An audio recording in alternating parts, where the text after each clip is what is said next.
Hello, this is Dr. Dave Maslach talking about reciprocity.com. The E is written with a 3. And I'm a professor of innovation strategy and entrepreneurship. And I really wanted to actually talk to you today about what is a good return for a small business. This is part of my small startup and small business strategy Saturday, where I just talk about things that I find interesting. So in this particular video, what I'm going to do is talk to you about how do you actually calculate a return on investment, because I know some of you are probably thinking about that. And then sort of understanding what is a good return on investment for a small business or startup that you are creating, because it actually truly depends on the situation that you have. And I'm going to get into what do I mean by what it depends. So how do you actually calculate the return on investment of a business? It's actually an extremely simple calculation. If you have, and I'm not sure, I know everybody's kind of at different levels and stuff like that, but if you have a grade 6 education, you should be able to calculate return on investment, because all you do is you look to see how much you actually gained from that investment and you divide it by how much you actually paid for that investment. That's really truly it. So let's say you are in a high school cafeteria, or maybe you are in your own cafeteria at your workplace. I don't know where you are right now, but let's say you buy $1 or you buy a chocolate bar at the vending machine for $1, and you know that it's worth $1, right? So that is the amount that you took to invest it. So some of us might just like gobble it all up and throw it in their mouth and eat it all up. But some people are really smart and shrewd. And what they're going to do is take that chocolate bar and they're going to go to the person next to them or a person down in the other side of the cafeteria. And they're going to say, it's really hard for you to walk to the vending machine. It's really tough. I know that it's just difficult for you to do this. And instead of walking to the vending machine, what I can do, I've got a great deal for you.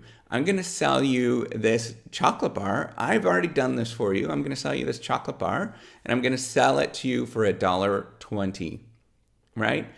And so the other person's like, oh, right, okay, I'll buy it. I'm lazy. So they buy the chocolate bar for $1.20. So what you end up with this particular situation, the person made 20 cents from that chocolate bar. So they take the 20 cents and then they have to figure out, well, what is the return on investment? So it's the 20 cents divided by the $1. And what that works out to is a 20% return on investment on that particular thing that they're doing, right? So very, very simple calculation. That 20% tells the person that, that this was maybe a good endeavor. Now, if it took an hour to convince somebody to buy that chocolate bar for 20 cents, that's probably a bad investment. That's a waste of time.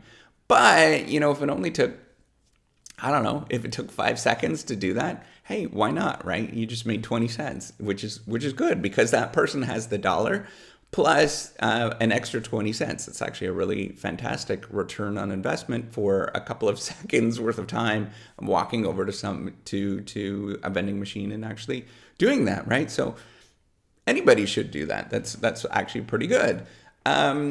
So what you want to do with a small business is make these calculations. What you're trying to do is actually see how your business stands relative to everything around you, right? And what you want to do is make a investment before you start with your small business or your startup or whatever you have. You look at the return on investment that you expect to make. Now, this is really difficult to make in this situation because we don't have a very good understanding what the return on investment of something that's new is, right? So $1, we know what it is. With the chocolate bar, we know exactly what the value is, and it's probably pretty easy to calculate what the return on investment is going to be beforehand. But when you have something that's new, a new startup idea, a new small business, it's really hard to figure that out. But you kind of have to sort of guesstimate what it's going to be, what that return on investment is. So you have to sort of project what you would do. Maybe it takes $1,000 that you're going to invest in the small business. Well, you'd expect to hopefully make, at least $1,000 back. At that moment, when you make that $1,000 back, that is called the break-even point. That is where you've made your money that you've actually invested, you've made back. So in that is total revenue. You made back the money that you invested into the money that you put into the business, right? So that's the break-even point. That's at zero. That means that whatever you invested, you got back, and you're just at square one. Well, that's okay. And in the first couple of years, that's totally fine that you're at some sort of break-even point. But in the long run, that's not really good. What you want is actually to start making some money off this particular thing, because you want to actually have it be worth your time to actually invest and develop whatever it is you're working on and get that back, right? So that's the critical thing to think about is this going to be worth my time? And one way to sort of judge whether it's worth your time is you look to see if you took that $1,000 and you invested it in what's called an S&P 500 index fund. And all that is S&P 500 index fund, and they just take the 500 largest companies in the world, essentially in the world or in the American stock market, and they just take an average of what the value of those stocks have gone up over time. Now, the value of S&P 500 index traditionally goes up by about 8 to 12% every single year. It varies. Some years it's less, some years it's more. But on average for, like the last 100 years, it's been going up for 8 to 12%. So which means that you're going to have to make on your small business, you have to eventually make at least 8 to 12% every single year. So it's going up by 8 to 12% every single year going forward, because it's not going to be worth your time. You could take that $1,000 and just put it into a stock market, and it's going to be really easy to make that, right? So that seems like a really small number, but what this means, so the stock market, because this so I just, so if you take 10%, which is in the middle of this 8 to 12%, if you take 10% and you plug it into an investment calculator, this means that your stock that you have in an S&P 500, it doubles every 7 years. This is called the rule of 7. So it's going to double every 7 years, right? This means that whatever you've invested in your small business has to double in size every 7 years. You have to make at least that amount of money every 7 years. So you take 1,000, right? So you'd expect that $1,000 actually nets you $2,000 within 7 years, right? So that's a lot of money. And you'd expect with a small business that it should be much more than that you're expecting that it probably should double within 3 to 4 years. Maybe it should triple and quadruple within 7 years, because you could just go and invest in the stock market, right? It makes no sense to actually invest in your own little startup or small business without that. So you have to have a business idea that is what is called scalable enough, that can grow enough that it can outpace the stock market eventually, right? So you're thinking about business ideas, things that are very, very scalable. So some things don't work very well with this idea, right? So if you're doing if you're picking up somebody's dog poop in the backyard, for example, that's not going to work very well. I've seen that kind of idea before. It's not going to work very well because it's not really all that scalable, unless you're getting a huge margin, unless you're getting a lot of money from each client, right? That you're getting so much that people just hate doing that particular thing. They're making a lot of money off of it. And the reason why it's not scalable is that you need to walk to everybody's house and to do that particular thing. And that's hard to do.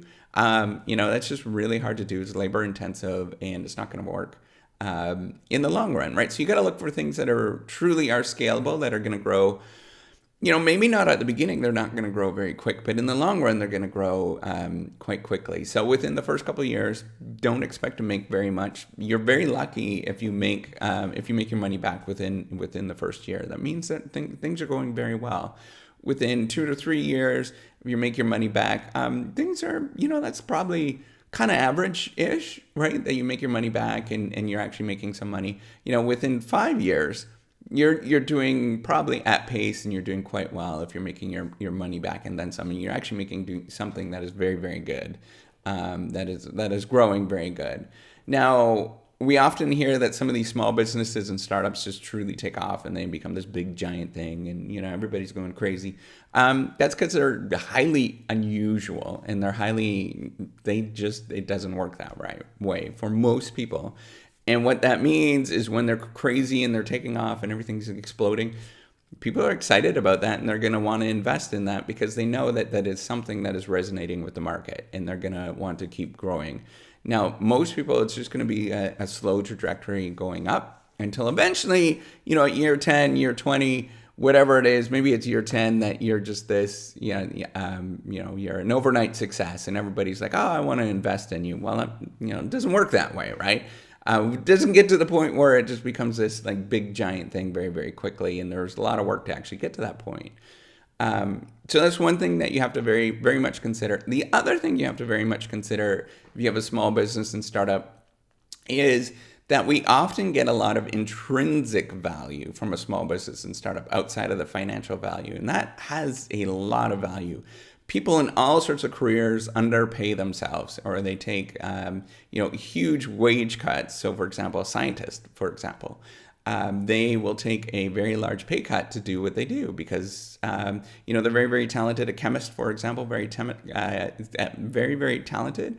They can go and make double, triple as much in doing stuff in industry, but a lot of people choose to do sort of scientific work for cancer, for example, right? And they're getting a lot out of it that they wouldn't have got out of working for industry or working for a particular business. So that's the really cool thing when you have a small business or startup, is that it's your own baby and it's your own thing, and you get a lot of intrinsic value from that because you created it from nothing.